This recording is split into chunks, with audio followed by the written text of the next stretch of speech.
Hey, how you?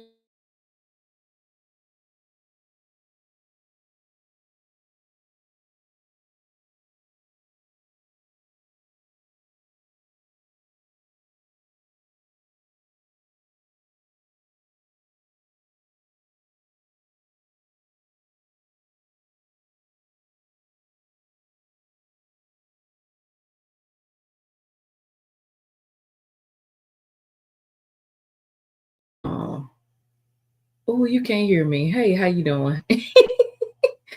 Hey, hello, people.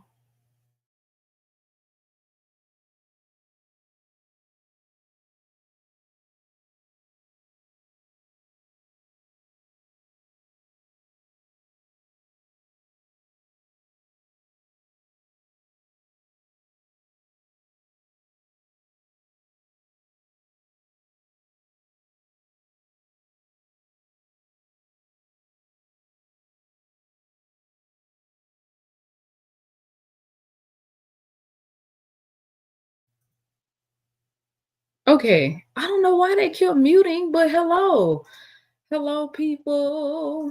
Hey, so I was singing and everything, and you couldn't hear me. I'm so sorry. I'm so sorry. When I come in on the next time, because I be singing little songs, because I really want y'all to really come into the room with some excitement or at least get a laugh off of Dr. Kim, right? And then too, I'm doing all kind of stuff behind the scenes to set up here. All right, welcome. So we are talking about the need to achieve tonight. I am really excited to talk about the struggles of high achieving introverts. So if you are somebody that you have the concept of balance down and you're understanding and you're wanting balance, you're in the right place. I've noticed something about us high achievers. And you let me know if you notice this as well. So we seek balance so all things will go in order and go well for us. Balance does not mean equal to. Your bank account has a balance. Stay with me now. Your bank account has a balance. And you don't spend your money in the same place, so there's no equal. It's not going to be equal, right? But if things are out of balance, you're going to have some issues, right? If your responsibilities are outweighing your capacity, there's an imbalance. If what has access to you outweighs the support you're receiving, there's an imbalance. If your concerns outweigh the support that's available to you, outweighing your abilities, there's going to be an imbalance. There's a problem with it. And definitely, if your ambition outweighs your well being, there's going to be an imbalance with it. And there's a problem there. These are some of the struggles that people who are highly introverted, highly achieving people, people who are type A, people who are driven, people who are just ambitious about a lot of different things. If you are new here, my name is Dr. Kim of Align with Dr. Kim, where we heal from burnout, we create balance so we can express our brilliance while at the same time embracing well being. So, the need to achieve. There are so many different times when we can overlook the quiet ones, right? And if you yourself are a quiet person where you never ask for help, you really don't let people know you're doing stuff, you kind of prefer to stay behind the scenes and do stuff, you really don't say anything. We all go through things, right? But sometimes when people are around you, they never even consider that you're going through anything. They never even consider that you may have some struggles as well. No matter if you're smiling, no matter what way you're presenting, we all go through some things. One of those things is the need to achieve. A few other ones that we'll be talking about tonight is about the pressure to perform, the struggle for the balance, just like what I talked about in the beginning, and how to overcome isolation and loneliness. So, I want to share with you a question because there is community in the comments below. Community in the comments means we all share, we all read things because we're all going through different things. You can network, you can definitely share your experiences. Somebody's going to read it and it's definitely going to help them. You're going to read what somebody else wrote and it's going to help you. So, my question for you on tonight is, how have you managed the challenges of being a high achieving introverted person?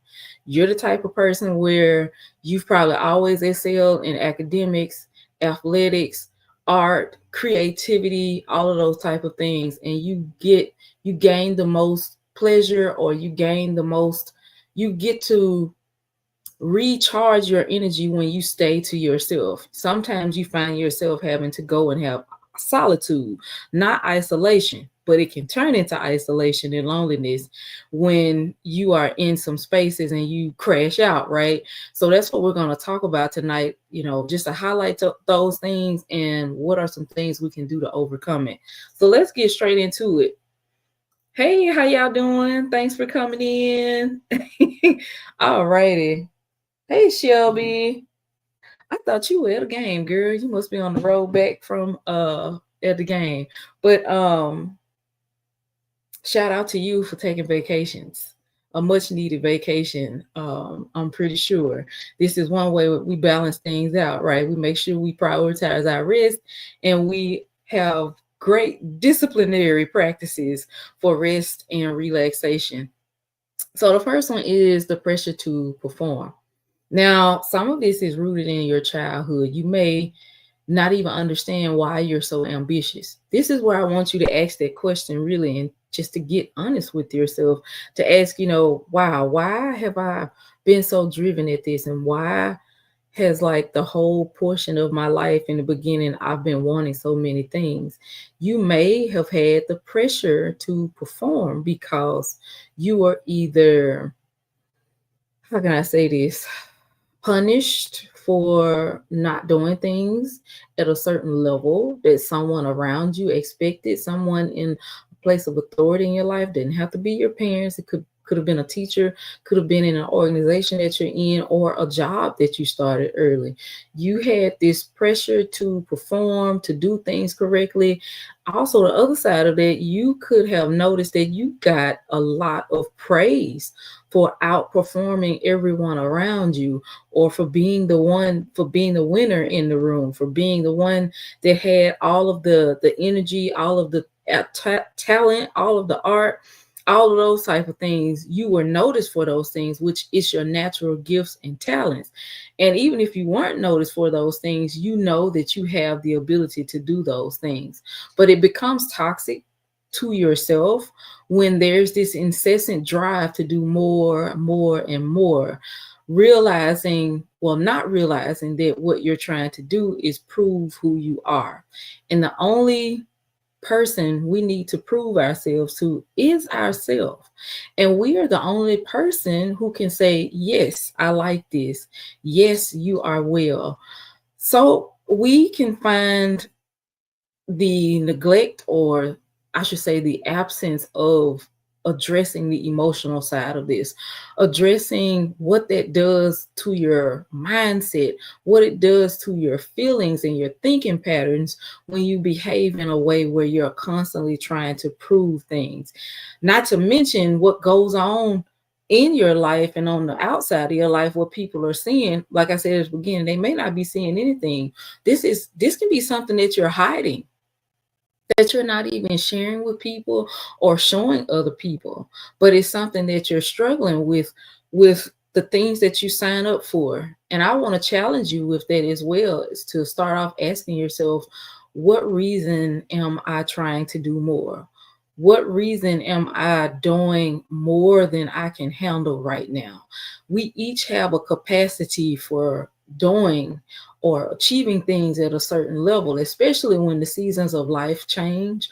You may have more responsibilities, more tasks based upon how things are changing in your life. Different circumstances, different opportunities can cause us to take on more than we're supposed to. There's also the fear of failure with that performance, being afraid that, wow, I really have to make it. I really got to do this. That's too much pressure on the inside. There's also the burden of having these high expectations. Having expectations higher than what they need to be. One of the things that I've had to notice is I've had to become my own advocate.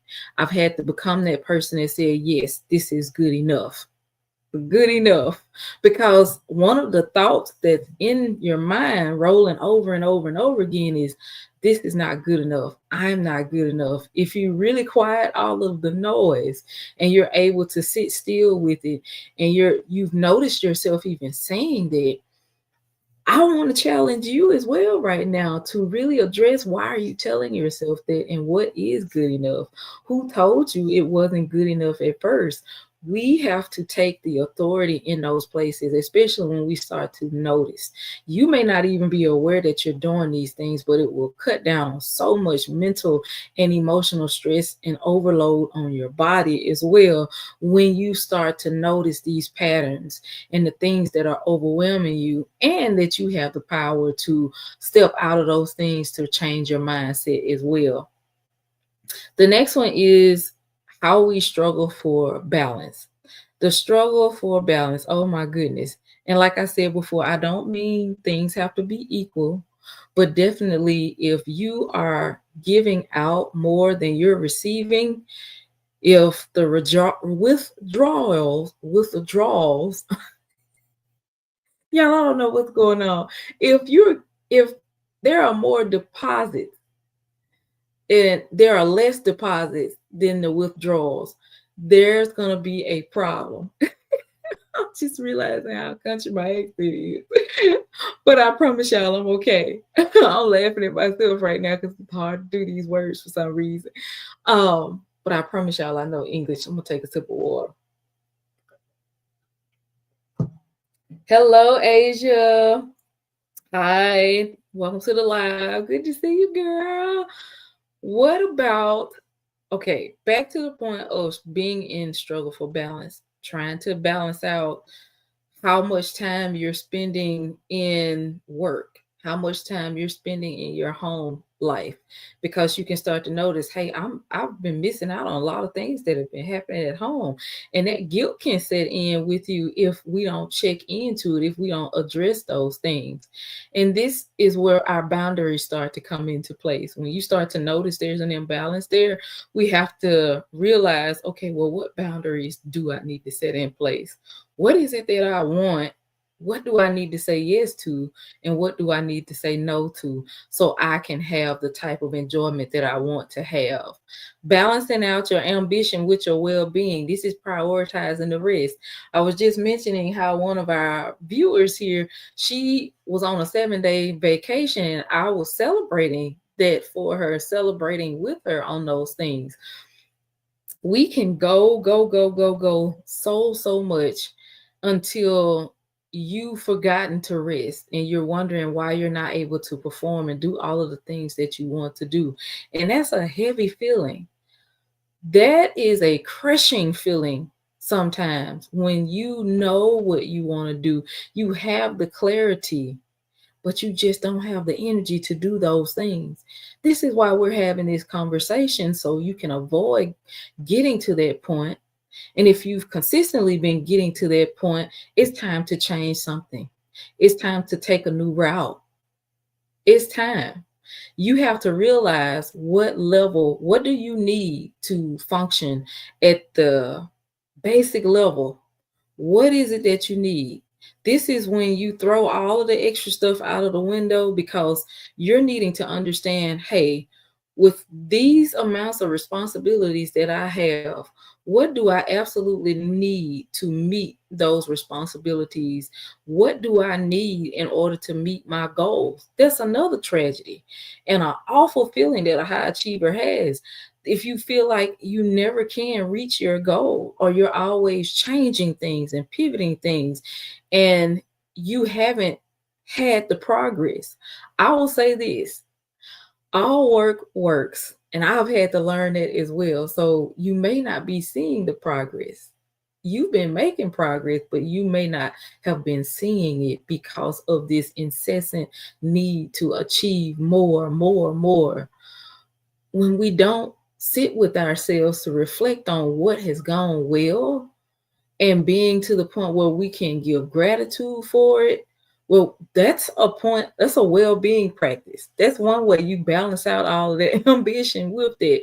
You go, go, go, yes, but you also need to enjoy the fruits of your labor, and also reflect on the great things that have happened, on the good things that have happened, and what you want to happen next. So what about isolation and loneliness? As introverts, we can retreat because we've done so much. And some people may be wondering, why does this person retreat so much? Or why can't I get in contact with this person? It's because we need to go draw strength. We need to breathe. We've done all the peopling that we want to do. It is no more room in us for peopling. And that's when your social battery needs to recharge. We do that in nature. We do that when we're enjoying different projects or different events or things that we like to do, even if it's just being cozy at home. I know y'all see my shirt I got on. I have dubbed myself the cozy captain this weekend. I am having a cozy weekend. A lot of things I've had to say no to because I have some goals, and I also know I need to practice getting rest, which is why we are in this live earlier. We're in this live earlier because I am putting boundaries in place with my time so I can experience the joy that I want to experience. So, yes, it's a problem when it's isolation. Isolation, I think, is from the point of being in solitude to now you're in isolation, is when you really don't want to see people because people are stressing you out. You said yes to too many people, and so now you're isolating. You have, you've placed in your mind that this person is going to expect this and this person is going to expect this. So in order to save yourself from that high level of expectation that you're telling yourself about, you isolate. You just don't people. When people invite you to things, to come out, to try to support you and love on you, you say no to it because you're struggling internally and battling some things. So what do we do for that? We be honest. We start being honest with ourselves about what we need. We start realizing, who are the people around me that are faucets versus the drains? Who is it that I can go around and I'm just free to be myself? I can just be myself and I can say what I need to say, and I don't have to lift a finger or work to prove around this person. Those are the people that you need to start going around more often. And when you are ready, those people that are drains, after you fill yourself up enough and you're at capacity, you're going to protect that capacity. You're fully aware of it. And that's when you start communicating your boundaries. Because some people that are drains, we really can't get away from them, right? We can separate ourselves and distance from them, or we can diminish the amount of reaction time. I'm sorry, not reaction time, of action time, the time that we spend with them. We can decrease that time that we spend with them.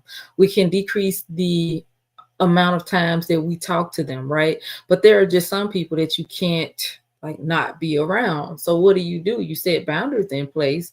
You explain what it is, meaning you state the boundary, you let them know the consequences of it and what you need, and you be quiet. You don't say anything after that. You are not responsible for how they receive it. How they receive the boundary is upon them. And if they test you with the consequences, I always say they asked for it. They asked for it because you were clear, you were direct, and you were concise with it. But you will start to notice the people who love you and truly care about you, they are excited for you. Some of them will even thank you for stating your boundary so they can understand how to best serve you and how you operate as a person. That's what a real friend does. They respect your boundaries, they like your boundaries, and they're okay with it. Hey, over there on Instagram, fam. Tammy Maynard, welcome to the live. Hi. I also feel like we may not get enough time. Sometimes we may miss out on those faucet people, right? Because we're just so busy. We're wearing these glasses. We've always had these different experiences where we see people that take from us, when really it's not that we are surrounded by takers. We have not set limits on our giving. If you are a giving person, you have a big heart, you have to set limitations on it, because you have to draw strength as well. And like I said, or tried to say before, when there are more withdrawals than deposits in your life, things will start to become imbalanced. And that's a huge struggle. Life is already hard enough. Why add anything else to it? If we can take away what we need to take away and let things just unfold as they should, everything will work out. It will all just work out. What else can we do besides seeking that those faucet people? We can practice self-compassion on ourselves when that guilt comes in from addressing and voicing the boundaries, or when you feel guilty for staying away from so many people. We have to understand that we are human, and we have to give ourselves that space to do that and to feel our feelings, and do it without apology. Without apology. Doing it with acceptance of yourself. Those are some amazing ways to overcome the isolation and the loneliness. 'Cause the loneliness is just like thirst. If you're thirsty, you need water. If you're lonely, you need good people. I won't say you need people, you need good people around you. You need those faucet type people in your life. Well, friends and family members, all hearts and minds are clear. I hope this has been more eye opening to you on the different struggles that people who are high achievers, what they struggle with. And if you yourself are that type of person, you are seen, you are worth feeling great about yourself and enjoying your life, enjoying a full life, not just a life where you're always the one that has to give. You're always the one that has to perform and to prove and to do things. You deserve to step into a light where you can be fully creative, fully conscious, fully capable, and aware of all of the things, all of the good things that are available for you, friend. This is it for me with this one.